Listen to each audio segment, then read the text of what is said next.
आज printing technology की तृतीय वर्ष के छात्रों के लिए PR 304 विषय अकाउंटिंग, कॉस्टिंग एंड एस्टिमेटिंग के बारे में जानेंगे हम। ये एक सब्जेक्ट है जो फाइनल ईयर के बच्चों को पढ़ना कंपलसरी है और ये जानकारी लेना ज़रूरी है कि इंडस्ट्री में किन किन टर्म्स को, किन किन चीज़ों को कैसे एग्जीक्यूट किया जाता है, जॉब को कैसे प्रोडक्शन किया जाता है, कैसे जॉब को एग्जीक्यूट करना है। इसमें बेसिकली आपको 3 अलग अलग चीज़ों का जानकारी मिलेगी, अकाउंटिंग की, कॉस्टिंग की और एस्टिमेटिंग की। अकाउंटिंग तो वो बच्चे जो उन्होंने 12th में कॉमर्स पढ़ा है उनको थोड़ा बहुत आइडिया हो अकाउंटिंग टर्म क्या होता है और इससे रिलेटेड कौन कौन से टर्म्स होते हैं और अकाउंट्स क्या होता है इसके बारे में जानकारी उनको होगी। वो छात्र जो कि 10th पास करके आ रहे हैं उनको ये आइडिया नहीं होगा कि अकाउंट्स क्या होता है, इसमें कौन कौन से टर्म्स यूज़ किए जाते हैं, वो आप इस सब्जेक्ट के अंतर्गत पढ़ेंगे। बेसिकली अकाउंट्स से रिलेटेड जानकारी हर एंटरप्रेन्योर को या जो व्यक्ति ओनर है या आप डिप्लोमा कर रहे हैं तो आपको अकाउंट्स की भी जानकारी होनी चाहिए प्रिंटिंग के सब्जेक्ट के साथ साथ, इसलिए इस सब्जेक्ट को इंट्रोड्यूस किया गया है। जब आप इंडस्ट्री में जाएंगे तो आपको कॉस्ट की जॉब जो प्रोडक्ट बना रहे हैं उसकी लागत निकालनी होगी, तो उसको कॉस्ट निकालने की प्रक्रिया जो होती है वो कहलाती है कॉस्टिंग। और कोई कस्टमर आपसे पूछता है, आपको जानकारी चाहता है कि ये किताब अगर हम प्रिंट करवाना चाह रहे हैं तो इसकी कितनी लागत आएगी, उसको अनुमान लगा के जो आप रेट उसको कोट करते हैं, जो बताते हैं, वो चीज़ कहलाती है एस्टिमेटिंग। तो ये 3 टर्म है जिसके बारे में हम पढ़ेंगे। बेसिकली इस सब्जेक्ट की जानकारी आपको एज ए डिप्लोमा होल्डर इसलिए भी ज़रूरी है कि कल आप प्रोडक्शन में जाते हैं, किसी और फील्ड में जाते हैं, तो वहाँ पे आपको प्रिंटिंग के व्यवसाय में कैसे जॉब की लागत को निकालना है, कैलकुलेट करना है, इसकी जानकारी आपको दी जाएगी। तो यूनिट फर्स्ट में बात करते हैं अकाउंटेंसी की, और ये बेसिकली जो एक्टिविटीज़ है अकाउंट से रिलेटेड होती है। इंडस्ट्री के अंदर जो भी ट्रांजैक्शंस होते हैं, जो लेन देन होते हैं, इन सब की जानकारी रखने की जो प्रक्रिया होती है वो अकाउंटेंसी के अंतर्गत करी जाती है। और जो व्यक्ति इन सब का लेखा जोखा रखता है, रिकॉर्ड रखता है, वो अकाउंटेंट कहलाता है। जैसा कि टर्म अकाउंट्स जो वर्ड है, अकाउंट्स मीन्स होता है विश्वास रखना, तो वो व्यक्ति बहुत ही ज़्यादा विश्वसनीय होता है जो फैक्ट्री का अकाउंटेंट होता है, इंडस्ट्री का अकाउंटेंट होता है। उसके पास बहुत सारे नॉलेज के साथ साथ एक बहुत बड़ा विश्वास होता है जो कि जिस पे मालिक अपना भरोसा करता है। एंटरप्रेन्योर या ओनर जो होता है उस पर, अकाउंटेंट पे सबसे ज़्यादा भरोसा करता है। उसको इस बात की सारी जानकारी होती है कि हमारी इंडस्ट्री प्रॉफिट में चल रही है अथवा लॉस में चल रही है। क्यों? क्योंकि वो सारे रिकॉर्ड्स को मेंटेन रखता है, उनको समराइज़ करता है, एनालाइज करता है, फाइनेंशियल एस्पेक्ट्स का बहुत ध्यान रखता है कि हमारा जो बिज़नेस है जो रन हो रहा है उसके अंतर्गत प्रोडक्शन जो हो रहा है वो प्रोडक्शन में एक्चुअल में कॉस्ट जो लागत आ रही है उसकी, और जो उसमें प्रॉफिट ऐड करने के बाद सेलिंग प्राइस जो है वो अपने को मिल रही है अथवा नहीं मिल रही है। All productive activities in an industry are motivated by profit. और जो भी व्यक्ति इंडस्ट्री लगा रहा है, बिजनेस कर रहा है, उसको उद्देश्य क्या है? प्रॉफिट अर्न करना है। बिना प्रॉफिट के कोई भी ऐसा बिजनेसमैन नहीं है जो बिजनेस को रन करे। जैसे ही लॉस उसको फील होता है वो इंडस्ट्री को बंद कर देता है या लॉस को कंपनसेट करने की कोशिश करता है। हर इंडस्ट्रीज़ इसलिए लगाई जाती है कि उसको प्रॉफिट हो। एंटरप्रेन्योर इसलिए जॉब करता है, जॉब प्रोडक्शन करता है कि उसको कुछ ना कुछ अर्निंग हो, फ़ायदा हो और प्रॉफिट हो। People in printing management should be able to do this evaluation with the view of enhancing the profit or eliminating the loss of an organization। कोई भी प्रिंटिंग इंडस्ट्री हो या कोई भी ऑर्गेनाइजेशन हो, उसके अंतर्गत प्रॉफिट को ही कंट्रोल किया जाता है, प्रोडक्शन के लॉस को कंट्रोल किया जाता है, उसको ऑर्गेनाइज किया जाता है और लॉस को एलिमिनेट किया जाता है। इसके लिए जो व्यक्ति होता है अकाउंटेंट बहुत शार्प होता है, उसको सारी जानकारी होती है और सारे फाइनेंशियल एस्पेक्ट्स को रिकॉर्ड करता है और उसको बाद में बताता है कि फाइनली हमको इन ईयर या होल ईयर या फाइनेंशियल ईयर में कितना प्रॉफिट हुआ है अथवा कितना लॉस हुआ है, इसकी रिपोर्ट वो मैनेजमेंट को देता है। An accountant analyses the financial aspect of a business to give a correct picture to whether it is running on profit or at a loss, as well as how that profit has been made or that loss sustained, कि loss को कैसे समाप्त किया जा सके। तो इसके जो टर्म यूज़ किया था उसको हम बोलते हैं अकाउंटिंग। और जो अकाउंटेंट होता है इन सब बातों को ध्यान में रख के ही सारे रिकॉर्ड्स को मेंटेन रखता है। Accounting is the process of recording financial transaction pertaining to a business. किसी भी व्यवसाय में जितने भी फाइनेंशियल ट्रांजैक्शंस हो रहे हैं, परचेज हो रही है, सेल हो रही है, जो भी प्रॉफिट हो रहा है, लॉस हो रहा है, इन सब का रिकॉर्ड करने की जो प्रक्रिया है वो अकाउंटिंग कहलाती है। The accounting process includes summarising, analysing and reporting these transactions to oversight agencies, regulators and tax collection entities. Accounting term जो प्रोसेस है, इसके अंतर्गत वो सारी चीज़ें इन्वॉल्व हैं कि जितना भी बिजनेस रन हो रहा है सबको समराइज़ किया जा रहा है, उसका एनालिसिस किया जा रहा है, समझा जा रहा है, उसकी रिपोर्टिंग करी जा रही है, इतने ट्रांजैक्शंस हो रहे हैं उसकी रिपोर्टिंग करी जा रही है कि उसके ऊपर जो रेगुलेटर है, जो अथॉरिटी है या ओनर है या जो बिजनेसमैन है, जो एंटिटीज़ हैं, उनको सूचना दी जा रही है कि आपका बिजनेस एक्चुअल में प्रॉफिट में चल रहा है या लॉस में चल रहा है, उसको एनालाइज करके फाइनल पिक्चर पेश करी जाती है ओनर को। The only recording of financial transaction in is book keeping is not enough to achieve the commercial objectives, but also it is important to know the financial result. Financial output is the main result. अगर वो आपको पता है कि वो financially loss हो रहा है या प्रॉफिट हो रहा है, ये क्लियर करना बहुत ज़रूरी है, क्लियर करना ज़रूरी है। केवल ट्रांजेक्शन रखना कि कितना पैसा आया, कितना पैसा लगा, कितना रॉ मटेरियल आया, इन सबको केवल रिकॉर्डिंग करना या बुक कीपिंग करना ही एक उद्देश्य नहीं होता है अकाउंटिंग का। अकाउंटिंग का उद्देश्य है कि जो भी ट्रांजैक्शन फैक्ट्री में, इंडस्ट्री में हो रहे हैं, उन सबको पहले तो रिकॉर्ड किया जाए, फिर उनको एनालाइज किया जाए, समराइज़ किया जाए, फिर उनको एनालाइज किया जाए और फिर उसका फाइनेंशियल रिजल्ट आउटपुट क्या आ रहा है, प्रॉफिट है या लॉस है, अगर लॉस है उसको कैसे सस्टेन किया जाए, इन सब बातों को ध्यान रखने की जो प्रक्रिया कहलाती है वो अकाउंटिंग कहलाती है। इसके लिए आपको अकाउंट्स का नॉलेज होना ज़रूरी है। अगर आपको नहीं है तो उसके लिए एक व्यक्ति अपॉइंट करते हैं, उसको हम अकाउंटेंट बोलते हैं।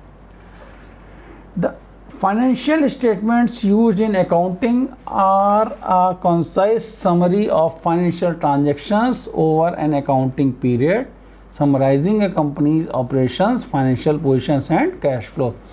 Financial statement जो भी होते हैं एक निश्चित पीरियड में या हर फाइनेंशियल ईयर में रिकॉर्ड करे जाते हैं, उनकी समरी तैयार की जाती है और उनको कंपनी के जो भी ऑपरेशंस हैं या फाइनेंशियल पोजीशन क्या है, एक्चुअल कैश फ्लो कितना कंपनी के पास है, कितना कॉस्ट प्रोडक्शन में है, कितना जॉब यहाँ जा रहा है, कितना रनिंग में है, इन सारी चीज़ों की जानकारी स्टेटमेंट सब रिकॉर्ड करके रखने की जो प्रक्रिया है अकाउंटिंग कहलाती है। The role of an accountant is generating accounting information is to observe, screen and recognise events and transactions to measure and process them and thereby compile reports comprising accounting information that are communicated to the users.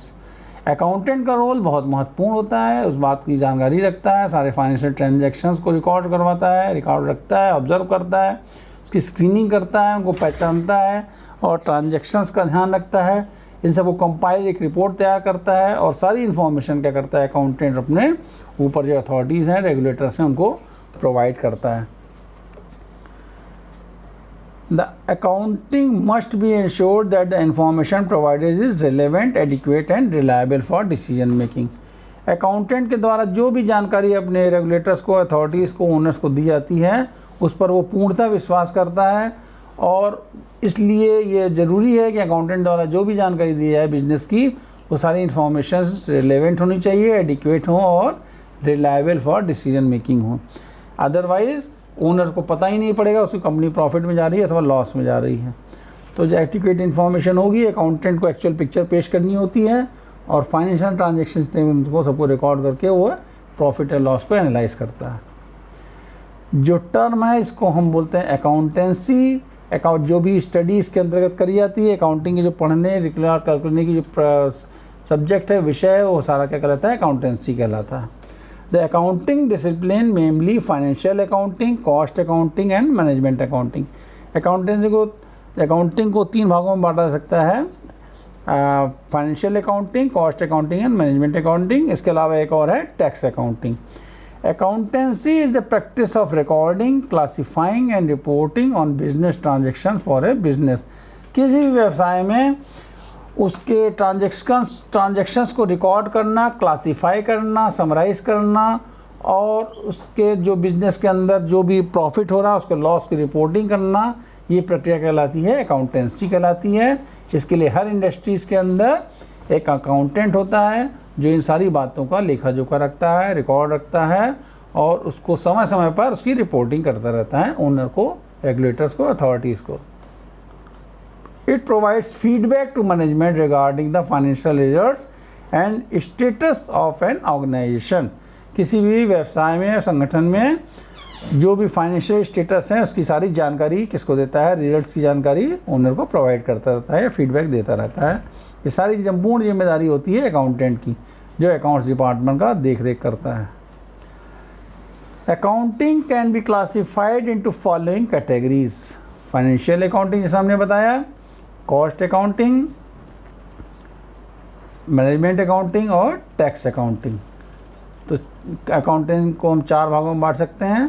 Financial accounting, the main purpose of this type of accounting is to record business transactions in the books of accounts in such a way that operating results for a particular period and financial position on a particular date can be known for the information of the various groups of persons। कि अलग अलग विभागों में क्या transaction हुआ, क्या production हुआ, क्या आउटपुट रहा, इन सारी चीज़ों का लेखा जोखा रखने की जो प्रक्रिया है, जो अंडरस्टैंडिंग है, समझना आता है। इसके लिए बुक कीपिंग करी जाती है, रिकॉर्ड मेंटेन किए जाते हैं। इस प्रक्रिया को क्या बोलते हैं, फाइनेंशियल अकाउंटिंग। इसका पर्पस क्या है, सारी बिजनेस को रिकॉर्ड करना, ऑन ट्रांजैक्शन जो को रिकॉर्ड करना एक बुक के अंदर लेखा जोखा विभाग में इसको रखा जाता है, जो फाइनेंशियल अकाउंटिंग बोलते हैं। सेकेंड है हमारी cost accounting. It relates to the collection, classification, ascertainment of cost and its accounting and cost control relating to the various elements of cost, materials, labors and overheads। Cost accounting के अंतर्गत उन सब बातों का ध्यान रखा जाता है कि कॉस्ट क्या आ रही है प्रोडक्ट को बनाने की, उसके अंदर मटेरियल कितना लगा, कितनी लेबर लगी, कितने ओवरहेड्स लगे, क्या खर्चे आए, एक्चुअल कॉस्ट ऑफ प्रोडक्शन क्या आई, कितना वेस्टेज हुआ। इन सारी चीज़ों की जो जानकारी लेखा जोखा रखा जाता है, रिकॉर्ड किया जाता है और उसका एनालाइज किया जाता है, उसको हम कॉस्ट अकाउंटिंग के अंतर्गत रखते हैं। कॉस्ट अकाउंटिंग माने लागत निकालने की जो प्रक्रिया है वो कॉस्ट अकाउंटिंग कहलाती है। नेक्स्ट आती है management accounting. Management accounting, it relates to the use of accounting data collected with the help of financial accounting and cost accounting for the purpose of policy formation, planning, control and decision making by the management. Management accounting वो accounting है जिसमें financial accounting के transactions को और cost accounting के actual productions को देखा जाता है, कैलकुलेट किया जाता है, समराइज़ किया जाता है और उनको टैली करा जाता है। फिर वो मैनेजमेंट अकाउंटिंग में मैनेजमेंट उस बात को डिसाइड करता है कि एक्चुअल कॉस्ट में, प्रोडक्शन में कॉस्ट में इतनी कॉस्ट आती है, इतना प्रॉफिट ऐड होना चाहिए। पॉलिसी उसके अकॉर्डिंग ही कंपनी फिर अपनी पॉलिसीज़ बनाती है, अपनी प्लानिंग करती है, प्रोडक्शन को कंट्रोल करती है, प्रोडक्शन प्लानिंग करी जाती है और उसके आधार पर ही डिसीजन मेकिंग होती है। मैनेजमेंट डिसाइड करता है कि हमको किस प्रकार से बिजनेस को रन करना है, हम यहाँ पे इतना प्रॉफिट बढ़ा सकते हैं, इतना लॉस घटा सकते हैं। इन सारी चीज़ों को पॉलिसी मेकिंग, डिसीजन मेकिंग के अंतर्गत रखा जाता है। इसको हम मैनेजमेंट अकाउंटिंग के अंतर्गत पढ़ते हैं। नेक्स्ट है टैक्स अकाउंटिंग। कोई भी इंडस्ट्री है, कोई बिजनेसमैन है, कोई भी कंट्री है, हर जगह गवर्नमेंट टैक्स लेती है।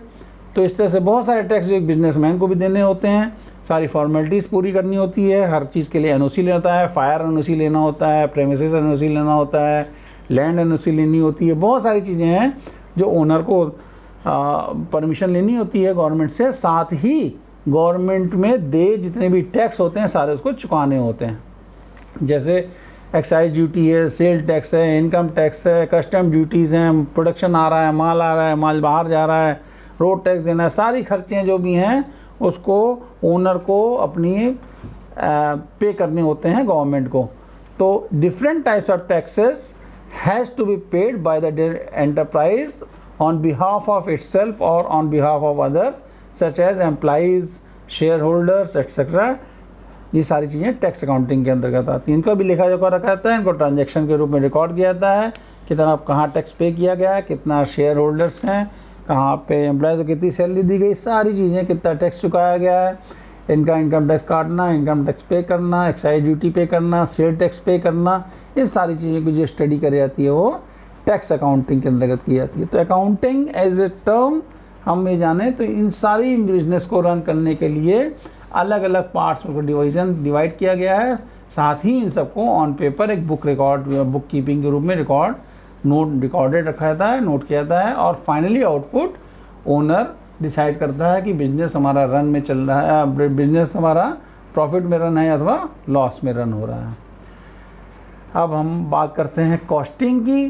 कॉस्टिंग जैसा कि ये कॉस्ट टर्म से बना हुआ है, कॉस्ट मीन्स होता है लागत, और लागत निकालने की जो प्रक्रिया होती है वो कहलाती है costing. Costing is the technique of finding out the actual cost of production of a job और ए सर्विस साइंटिफिकली। कॉस्टिंग किसी भी प्रोडक्ट की लागत को निकालने के लिए, प्रोडक्शन की जॉब को लागत को निकालने के लिए वो साइंटिफिक तरीका है जिसके द्वारा उस वस्तु की एक्चुअल कॉस्ट का कैलकुलेशन किया जाता है। और in other words, it is a method of finding out the actual cost of production in accordance with some scientific principles of costing. In order to organize and run a business, a reasonable profit over and above the actual cost must be recovered.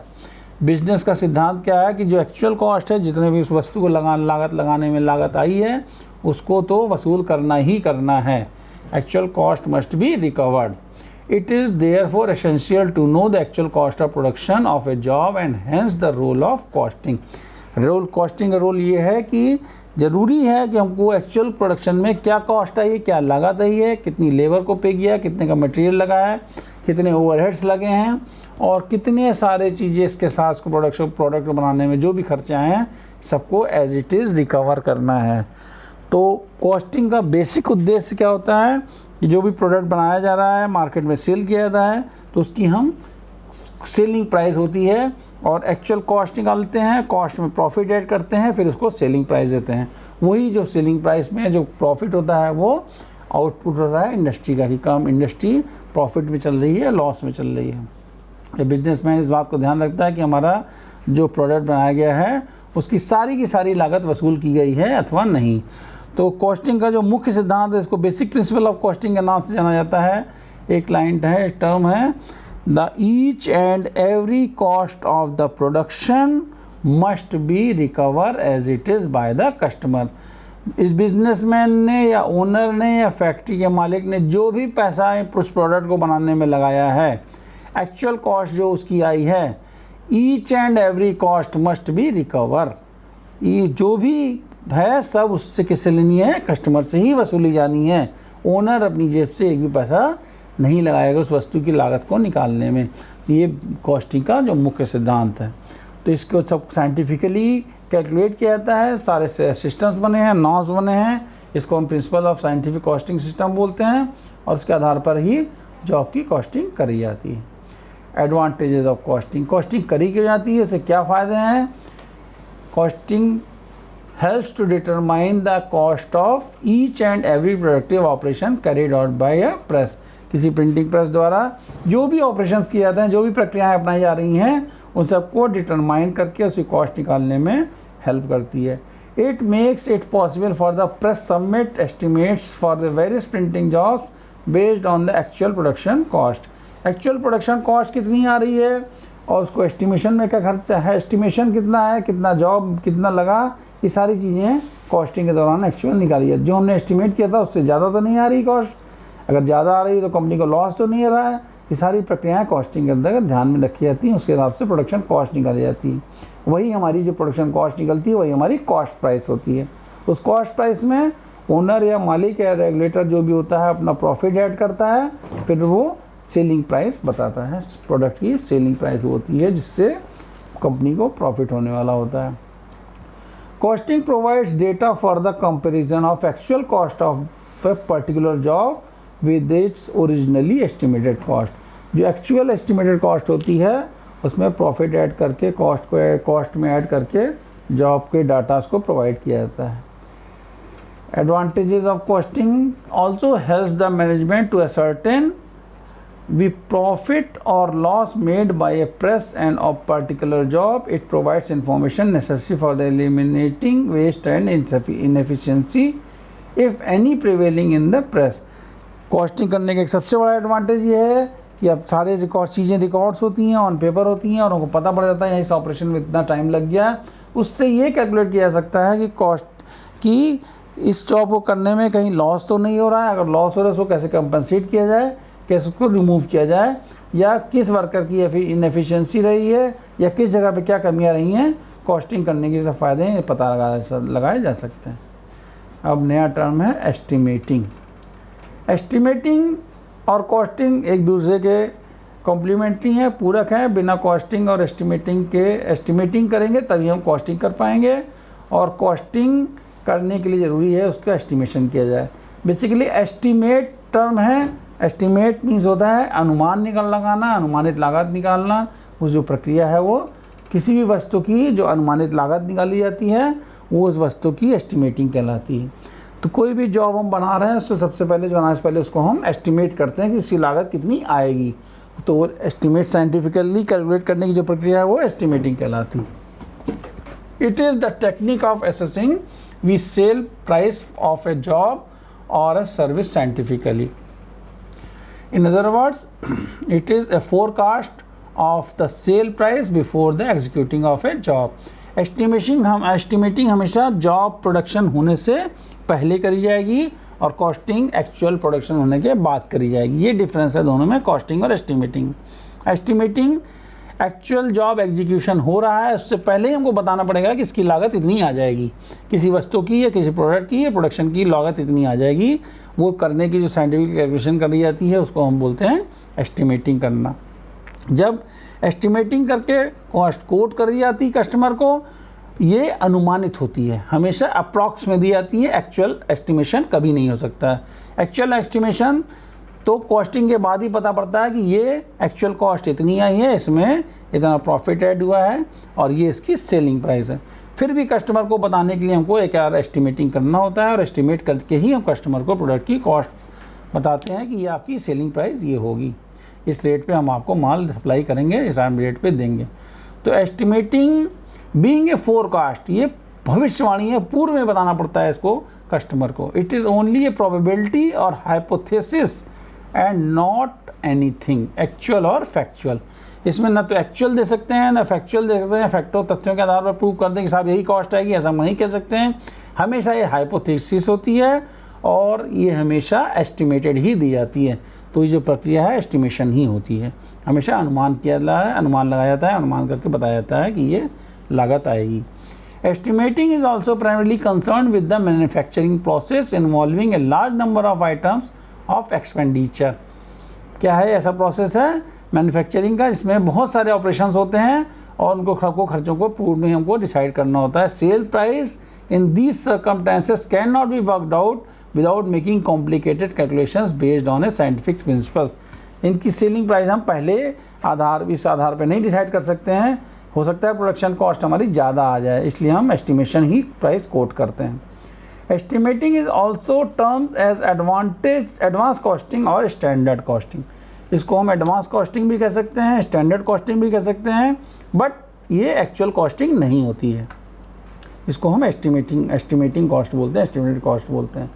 Advance costing means costing done before the job has been undertaken, while standard costing means assessing a standard or an average cost on the basis of certain norms। निश्चित नियमों के अंतर्गत जो हम costing कर रहे हैं, जो एस्टिमेशन कर रहे हैं, वो एस्टिमेटिंग कहला रही है। Technically estimating is an assessment of a forecast of the operational times in relation to production, कि प्रोडक्शन में कितनी कॉस्ट आ रही है उसकी जो फोरकास्ट है पूर्व पहले बताने की जो प्रक्रिया है वो एस्टिमेशन कहला रही है, एस्टिमेटिंग कहला रही है। Estimating is also termed as advanced costing or standard costing. Advanced costing means costing done before the job has been undertaken. Technically estimation जो है हमारा एक्चुअल प्रोडक्शन ना होकर पूर्वानुमान है, अनुमानित लागत है। Actual cost can not be found out easily. Actual cost बहुत आसानी से नहीं निकाली जा सकती है। Nevertheless the actual cost of production has been found out the order to run the business successfully। Business को अच्छे प्रकार से रन करने के लिए हमको एक्चुअल कॉस्ट निकालना ज़रूरी होता है। This is done by applying certain scientific principle known as principle of costing. Principles of costing के द्वारा ही प्रोडक्ट की एक्चुअल कॉस्टिंग करी जाती है, एक्चुअल लागत को निकाला जाता है। For this reason scientific methods of costing have been practically no role of an ordinary resale business. However, for the types of manufacturing business, scientific costing is indispensable. Thank you. आज आपने 3 terms जो आपका subject है accounting, costing, estimating, इसके बारे में जाना है। ये तीनों अलग टर्म हैं, इनके बारे में हम डिटेल स्टडी करेंगे और आगे समझेंगे। ओके।